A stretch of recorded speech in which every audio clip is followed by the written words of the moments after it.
Usually, medical tech is perfectly binary. Like a thermometer beeps, you have your temperature, you break your arm, an X-ray shows the jagged white line, and the doctor just points and says, well, there it is. Exactly. It's very black and white. Yeah, but what happens when you take a piece of highly sensitive technology and you physically implant it inside a human body that is going through, honestly, one of the most chaotic hormonal transitions in nature? Oh, man. It is such a fascinating place to start. Right.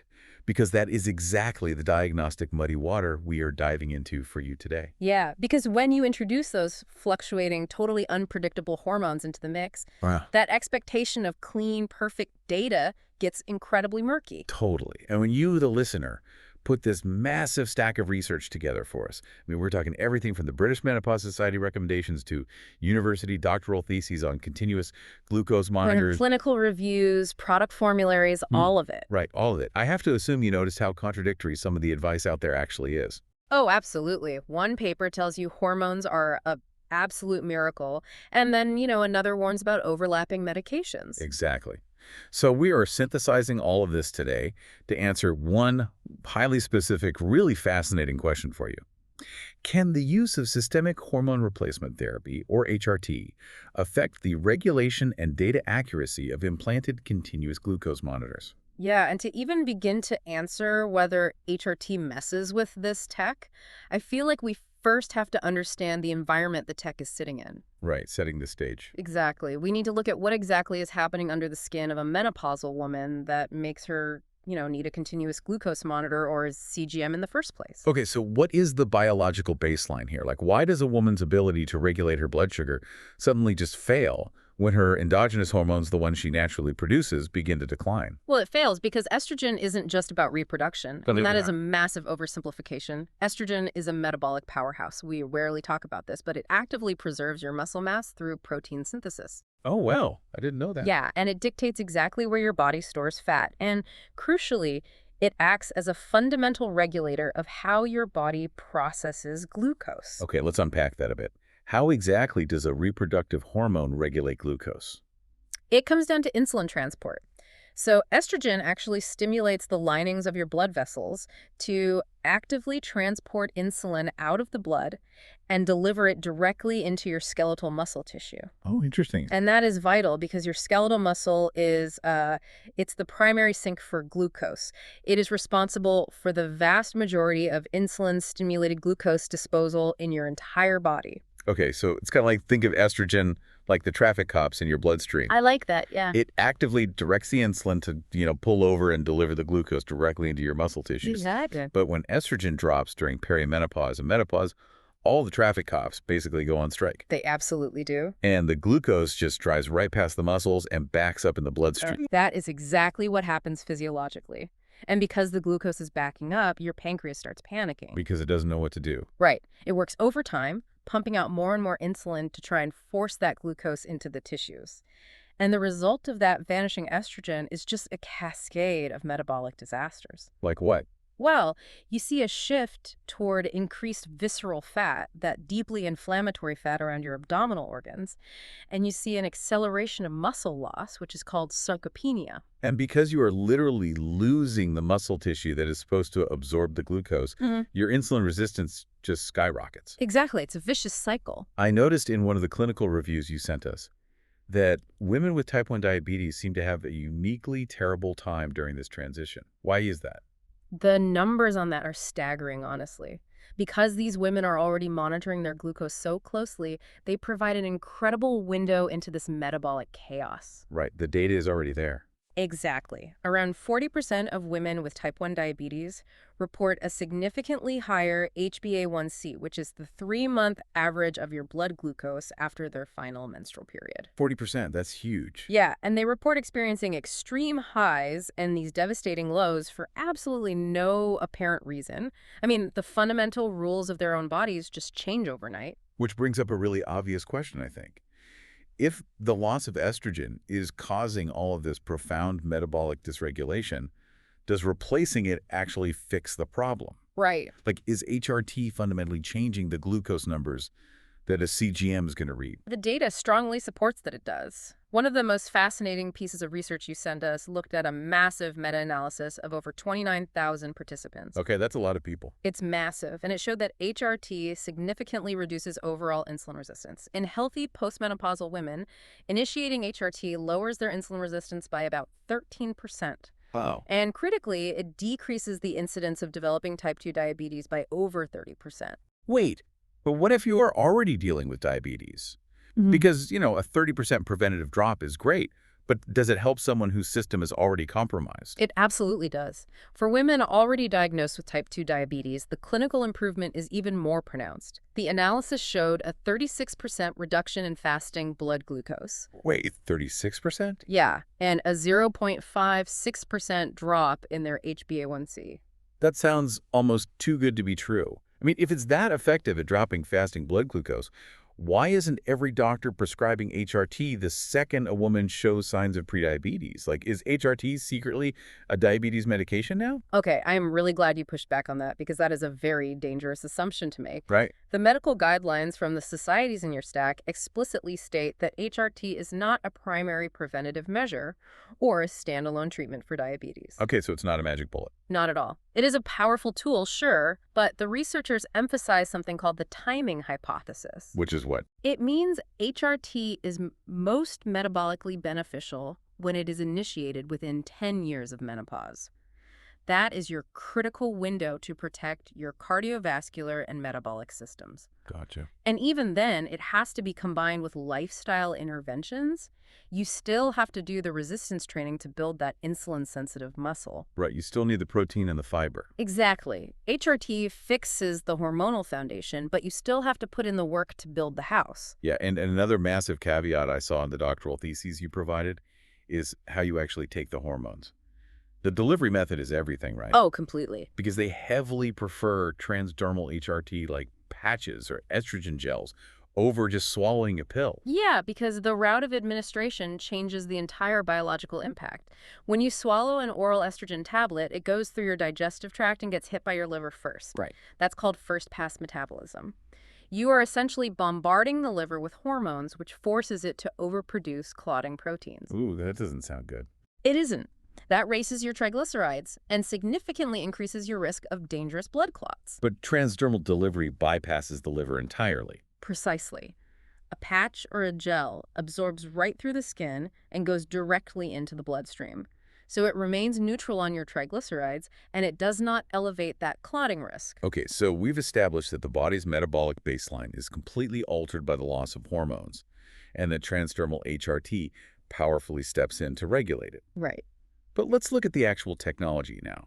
How are we capturing this data? Yeah, let's get into the mechanics. To understand if HRT affects the accuracy of a continuous glucose monitor, we have to look under the hood of how a CGM actually gathers its numbers. And this requires clearing up a very common misconception. Okay. When you glance at your smartphone and see a number from your Dexcom or your Freestyle Libre, it is completely natural to assume it's telling you your blood sugar.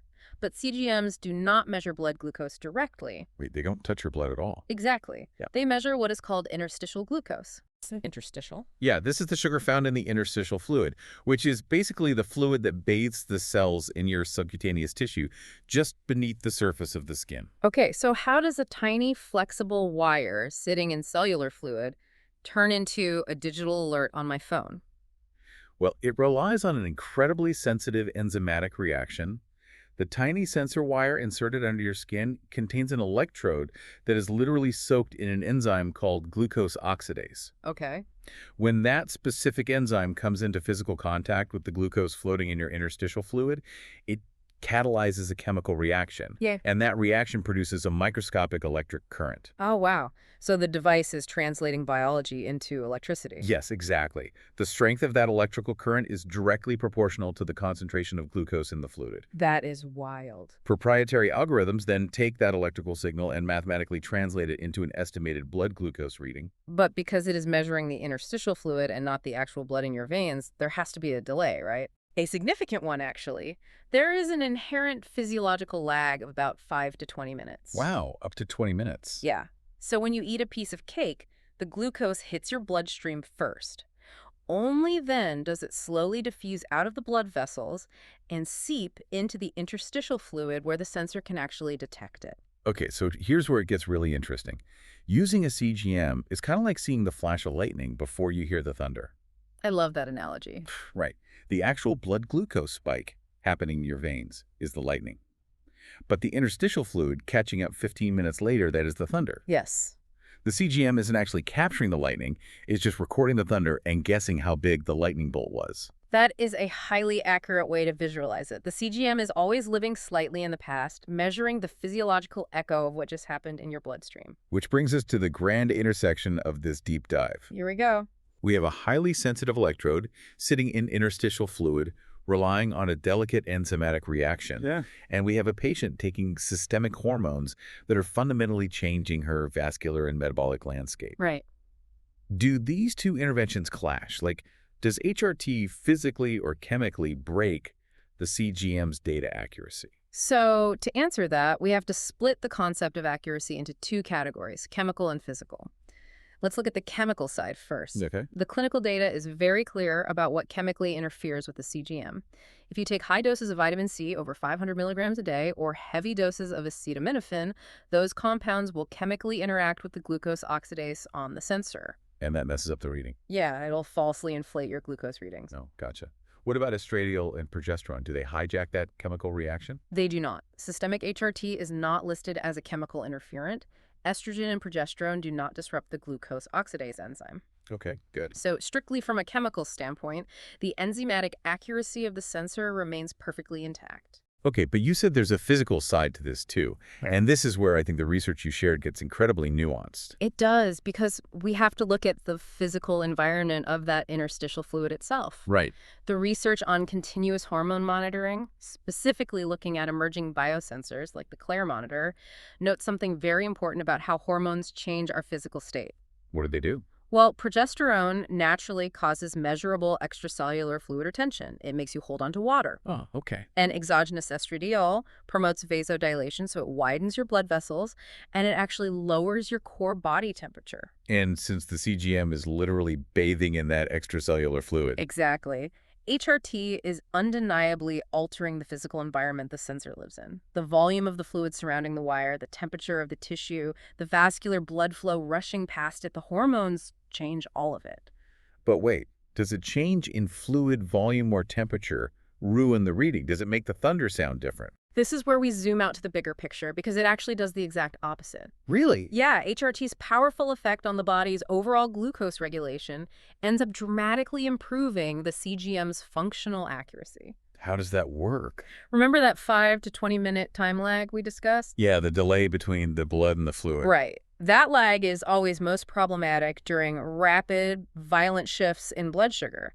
If your blood sugar is rocketing straight up or crashing straight down, a 15-minute delay means the number on your phone is vastly different from the actual blood reading at that exact second. Right. And because the loss of estrogen during menopause causes those erratic, unexplainable glucose spikes and crashes, the CGM's time lag is constantly being exposed. Exactly. The data looks terrible because the blood is moving too fast for the fluid to keep up. Precisely. But when you introduce transdermal HRT, you stabilize that insulin sensitivity. You restore the metabolic traffic cops. So the blood sugar rises and falls much more gently. Yes, and because the shifts in your blood are now slower and smoother, the interstitial glucose tracking it has time to keep up. Wait, so HRT doesn't chemically break the sensor, but because it physically calms the chaotic blood sugar spikes of menopause, it actually helps the CGM data be far more reflective of your real-time blood sugar. That is the vital insight of your research stack. Wow. By calming the metabolic storm, HRT minimizes the impact of that physiological lag. The sensor isn't forced to play catch-up nearly as much, making the data you see on your phone much more functionally accurate. That is brilliant. The hormone physically alters the fluid environment, but metabolically smooths out the data. Exactly. Okay, so we've established that HRT and CGMs play beautifully together, but I want to pivot to a clinical review you included that brings in a terrifying third variable. Oh, yes. This is important. What happens when you introduce the absolute biggest trend in modern metabolic health weight loss medications? Yeah, this raises a massive clinical complication because the landscape of midlife health is shifting under our feet right now. Right. And the data here shows that over 60% of UK women aged 45 to 64 are overweight or living with obesity. Which is a huge portion of the population. And because of that, doctors are seeing a massive surge in prescriptions for GLP-1 receptor agonists. These are drugs like semaglutide or tirzepatide being prescribed at the exact same time as HRT. And layering those treatments creates a profound physiological collision. Why? What happens? To understand why, we have to look at how GLP-1 medications actually work in the gut. Their primary mechanism, beyond signaling the brain, is causing delayed gastric emptying. Yep. They literally paralyze the stomach, slowing down how fast it empties its contents into your intestines. That is why they keep you feeling full for so long. But the stomach is basically a vat of acid designed to liquefy a steak. Yes. Yeah. It is not designed to hold on to things forever. Yeah. What happens if a woman swallows a delicate oral hormone pill while on a GLP-1? That is exactly the danger. If a woman is taking oral HRT, and this is specifically critical regarding oral progesterone, which is absolutely required to protect the womb lining from the estrogen, the delayed gastric emptying traps that pill in the stomach acid for hours. Oh, no. Because it just sits there marinating in acid instead of moving into the intestines where it's actually supposed to be absorbed into the bloodstream. Right. The highly acidic environment degrades the hormone pill before it can be absorbed. It creates a completely unpredictable absorption window. So she thinks she's protected, but she isn't. Exactly. A woman might think she is fully protected, but she isn't getting the systemic levels of progesterone required for therapeutic effect. This leaves her womb completely unprotected from the estrogen, which significantly increases her risk of endometrial hyperplasia or even cancer. That is an absolutely terrifying domino effect. It really is. Taking a weight loss shot paralyzes your digestion, which destroys your oral HRT absorption in stomach acid, which ultimately puts you at risk for cancer. It is a serious risk, but, and this is key, your sources provide a very clear, elegant solution to this modern complication. Which is? You simply have to bypass the digestive tract entirely. Of course. The medical consensus for women on GLP-1s is to use non-oral routes for both hormones. You use a transdermal estrogen patch or gel on the skin, and you combine it with a levonorgestrel-releasing intrauterine device, an IUD for the progesterone. That makes total sense, because the IUD delivers the protective progesterone directly into the womb. Right. And the transdermal patch delivers estrogen directly through the skin into the blood. The paralyzed stomach isn't involved in the process at all. It takes the stomach completely out of the equation, and that ensures steady, reliable hormone absorption regardless of what the weight loss medication is doing to your digestion. I mean, it proves exactly why relying on objective data like tracking your metabolic baseline on a CGM while carefully managing how you administer your HRT is the only way to safely navigate all these overlapping treatments. It highlights perfectly why individualized medicine is no longer a luxury.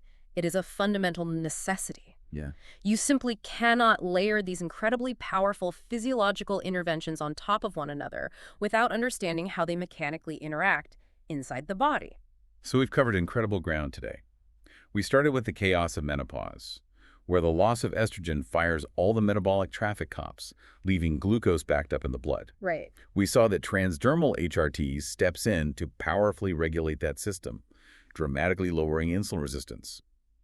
We learned that while a CGM relies on interstitial fluid to measure a chemical reaction, systemic HRT does not chemically disrupt that sensor. Not all. And, perhaps most beautifully, by physically smoothing out those violent glucose spikes, HRT actually minimizes the CGM's inherent time lag. It is a perfect example of two interventions working in synergy rather than in conflict. But before we wrap up, I want to leave you with one final forward-looking idea that really jumped out from the doctoral theses in your stack. Oh, this is the really cool part. What's truly fascinating here is where this biosensor technology is heading next. Right. We know right now that CGMs are the gold standard for inferring metabolic health. But we also just learned that emerging tech, like the Claire monitor we discussed, is beginning to use continuous physiological signals to track hormone levels in real time. Right. They're tracking the subtle changes in body temperature, the fluid retention, the vascular shifts to infer exactly what the hormones are doing under the skin. Exactly. So if we know that hormones fundamentally dictate our metabolism, How long until these two siloed technologies inevitably merge? Oh, wow. Imagine a near future where you have a single implanted biosensor. It doesn't just track the symptom, your glucose spike, it simultaneously tracks the root cause, your hormonal drop. That would change everything. And then it feeds that paired data to an artificial intelligence that perfectly calibrates a transdermal HRT dose, delivering it into your skin in real time while you sleep. We are moving from a world of retroactive guessing game treatment to real-time, closed-loop physiological optimization. The era of guessing with women's health is rapidly coming to an end. Yes, it is. And that is a future worth getting incredibly excited about. Thank you so much for providing such a challenging, enlightening stack of sources today. It really allowed us to connect some vital dots regarding how all these systems interact. Keep learning, keep questioning the baseline, and please keep bringing these fantastic topics for our next deep dive. Because while the diagnostic waters might start out murky, with the right data, they can become crystal clear.